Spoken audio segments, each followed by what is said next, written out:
வாழ்க்கை துணை எப்படி இருக்காங்கன்னு எனக்கு வந்து கமெண்ட்ல ஷேர் பண்ணுங்க. ஆண்களுக்கு பாத்தீங்கன்னா சுக்கிரன், பெண்களுக்கு பாத்தீங்கன்னா செவ்வாய்.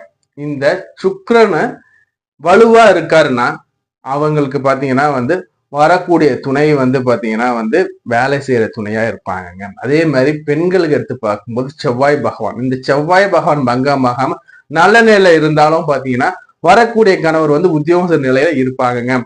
இந்த 8ஆம் இடத்துல அதிபதி பாத்தீங்கன்னா நல்ல நிலையில இருக்காரு, பங்கமாகல, கூட சுக்கிரன் நல்லா இருக்காருன்னா இவங்களுக்கு வரக்கூடிய துணை பாத்தீங்கன்னா வந்த பிறகு வாழ்க்கையில முன்னேற்றம் கண்டிப்பா இருக்குங்க. நம்ம இது வரைக்கும் பார்த்து பாத்தீங்கன்னா யாருக்கெல்லாம் உத்தியோகம் பார்க்கக்கூடிய வாழ்க்கை துணை அமையும் நம்ம தெளிவா பார்த்தாங்க. நம்ம வரக்கூடிய காலகட்டத்துல இந்த 7ஆம் பாகம் வச்சு நிறைய நம்ம பேசுவோங்க. அதே மாதிரி நம்ம எஸ்கே அஸ்ட்ராலஜி நீங்க ஜாதகம் பார்க்கணும், திருமணம் பொருத்தம் பார்க்கணும், பெயராசி பார்க்கணும், பிரியப்பட்டீங்கன்னா சிங்கள நம்பர் இருக்கு, எப்போ வேணும் நம்ம கனெக்ட் பண்ணி கன்சல்டேஷன் வாங்கிக்கோங்க.